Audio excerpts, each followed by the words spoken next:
Bismillahirrahmanirrahim. Assalamualaikum warahmatullahi wabarakatuh.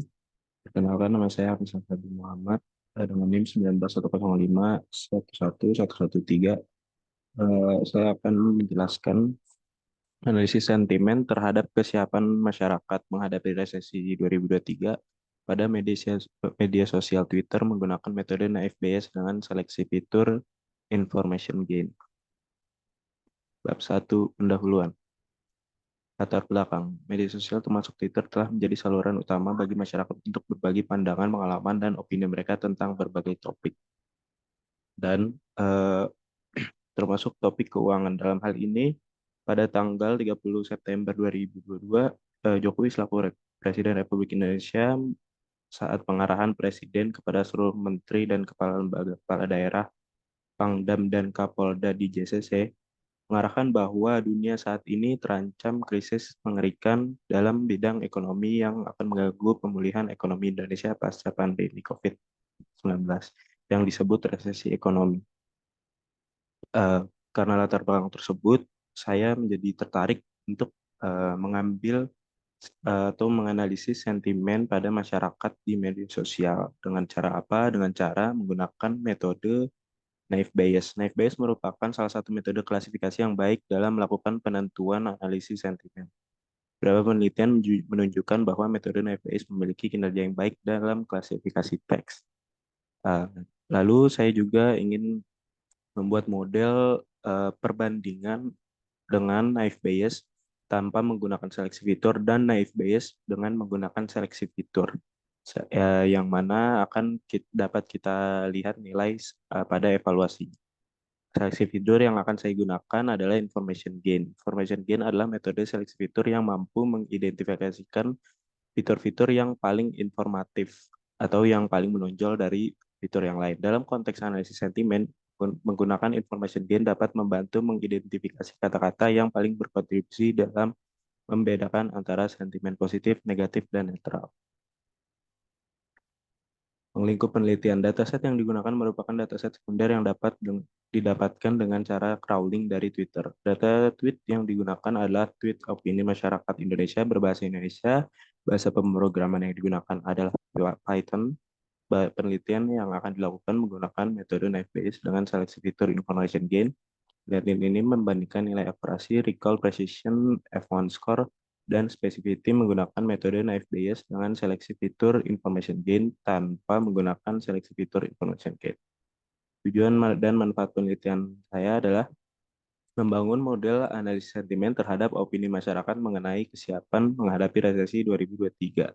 Penerapan metode Naive Bayes dalam analisis sentimen dan mengetahui seberapa besar pengaruh menggunakan seleksi fitur information gain, memberikan pengetahuan tentang kinerja metode Naive Bayes dan dengan menggunakan seleksi fitur information gain saat melakukan analisis sentimen terhadap opini masyarakat terkait kesiapan menghadapi resesi 2023 dan juga terakhir menjadi sumber referensi dan bahan pertimbangan bagi penelitian selanjutnya dalam analisis sentimen yang menggunakan metode Naive Bayes dengan atau tanpa seleksi fitur information gain. Bab 2, tinjauan pustaka. Analisis sentimen yang dimaksud pada penelitian ini adalah proses mengidentifikasi, mengekstraksi, menganalisis sentimen atau opini yang terkandung dalam teks seperti ulasan produk, postingan media sosial, artikel, berita, dan lain-lain. Itu menurut definisi menurut Peng D dan Lee L.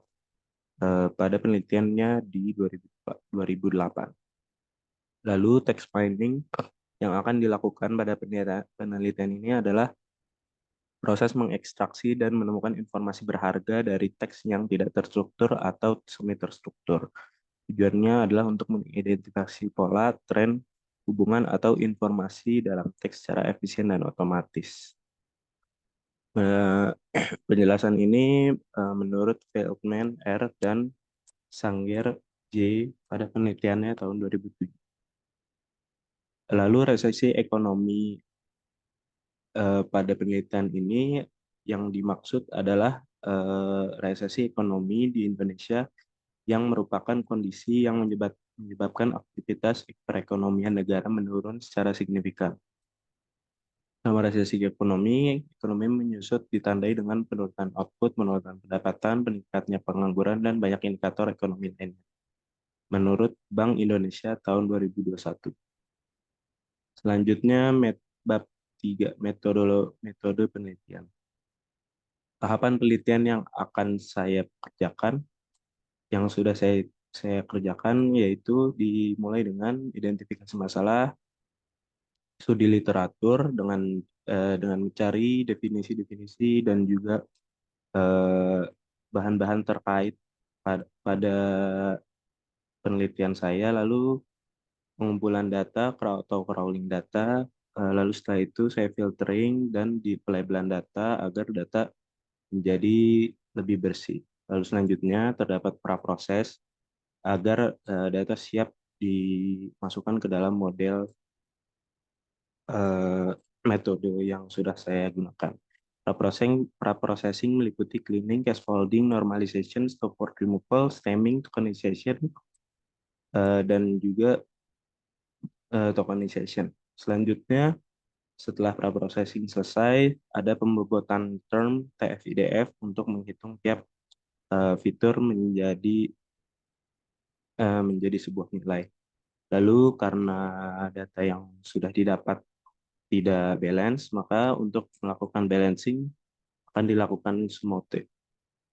Lalu selanjutnya eh, terdapat dua penerapan untuk sebelum ke metode klasifikasi Knight Bayes, yaitu dengan melakukan seleksi fitur information gain dan tanpa seleksi fitur information gain. Lalu setelah klasifikasi Knight Bayes, maka akan dilakukan evaluasi untuk menghitung akurasi dan bab 4 hasil dan pembahasan.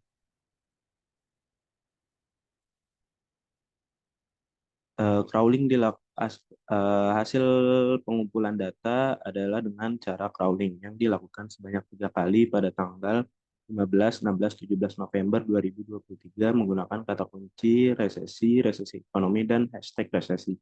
Data yang didapatkan sebanyak 578 tweet dengan format comma separated value atau CSV.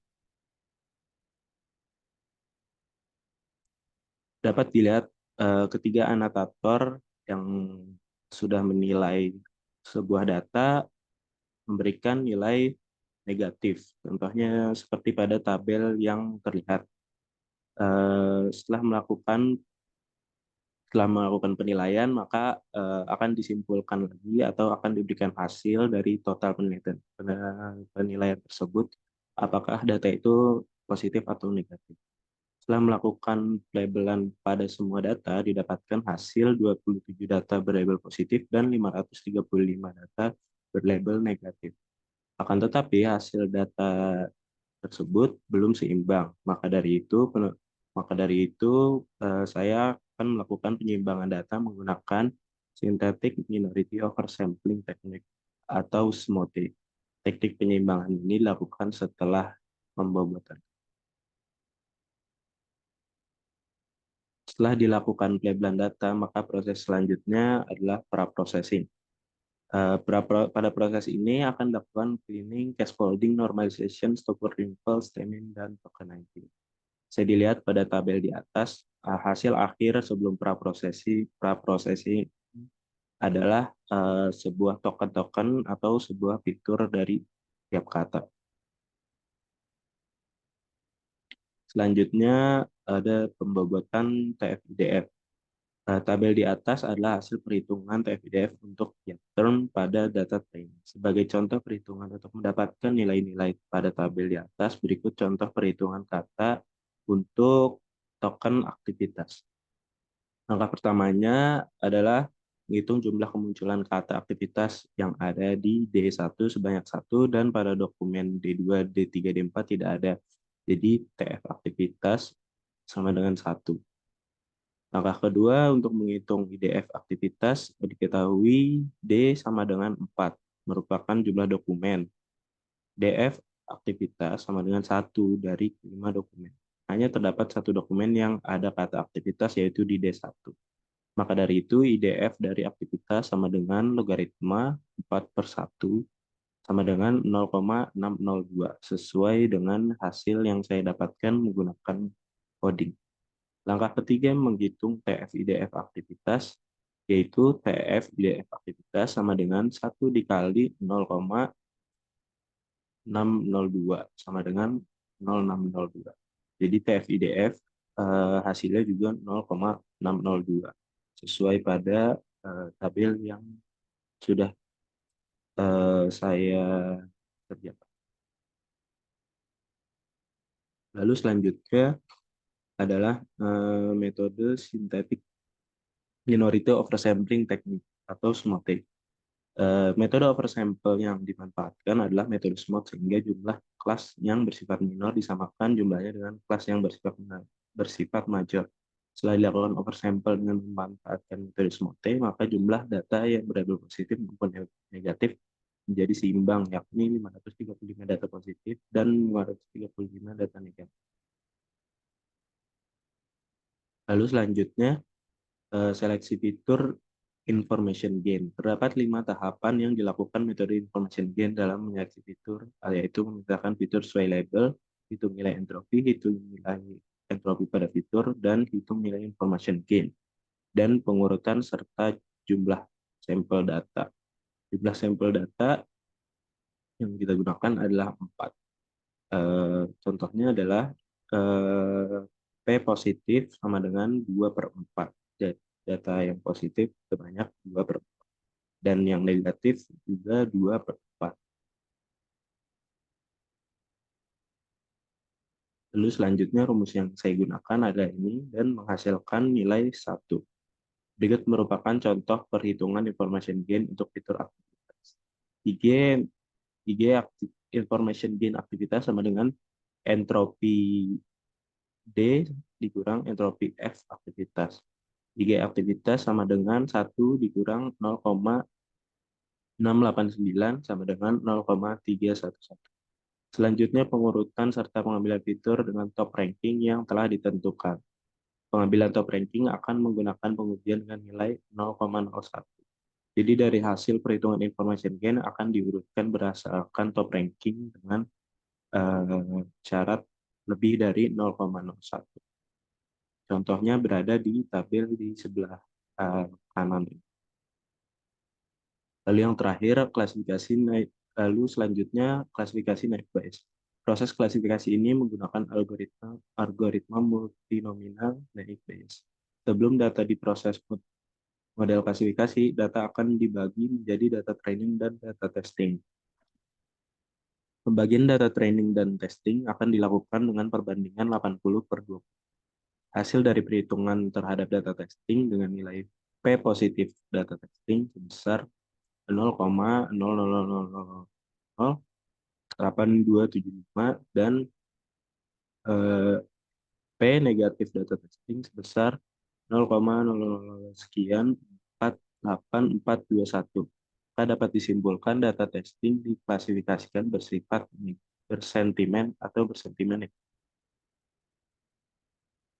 Lalu yang terakhir adalah evaluasi.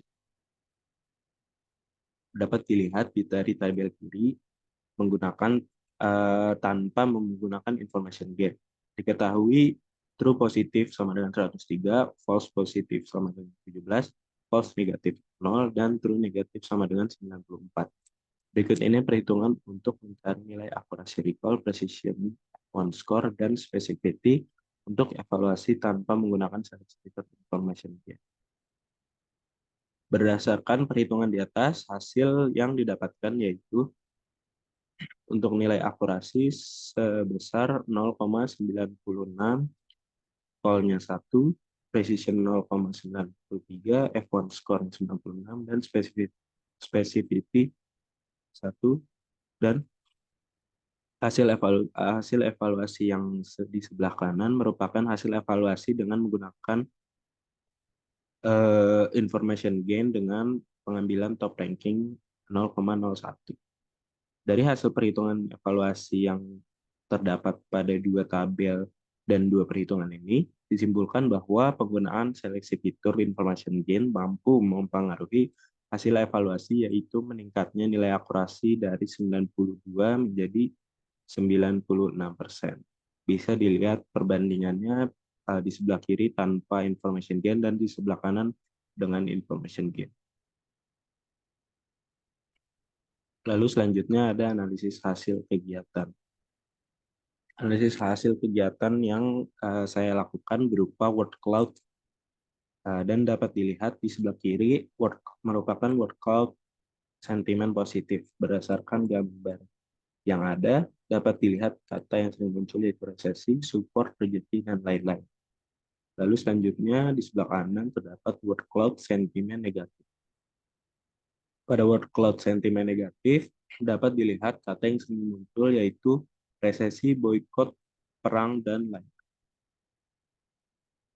Jadi kalau dapat disimpulkan kedua sentimen positif dan negatif memang sudah lumayan tepat sasaran pembahasannya yaitu resesi ekonomi. Dilihat dari banyaknya kata resesi dan ekonomi yang masuk ke dalam kedua sentimen ini. Yang terakhir, bab 5 yaitu penutup. Kesimpulan dan saran. Dari hasil penelitian menunjukkan adanya peningkatan model night bias apabila menggunakan seleksi fitur information gain. Dengan nilai pengambilan top ranking lebih dari 0,01, yaitu akurasi yang didapat 96% atau 0,96, recall-nya 100%, precision 93%, F1 score 96%, dan specificity 93%. Dibandingkan yang tanpa menggunakan seleksi fitur information gain yang hanya memiliki akurasi 92%, recall 100%, precision 85%, F1 score 91%, dan specificity 100%. Saran diharapkan untuk penelitian selanjutnya dapat lebih mengoptimalkan proses pra-processing seperti menambah korpus normalisasi bahasa. Diharapkan untuk penelitian selanjutnya dapat menggunakan metode seleksi fitur lainnya untuk meningkatkan performa algoritma Bayes, dan terakhir diharapkan untuk penelitian selanjutnya dapat mencoba algoritma analisis sentimen yang lainnya seperti SVM, Super Vector Machine, atau KNN. Sekian presentasi dari saya. Terima kasih.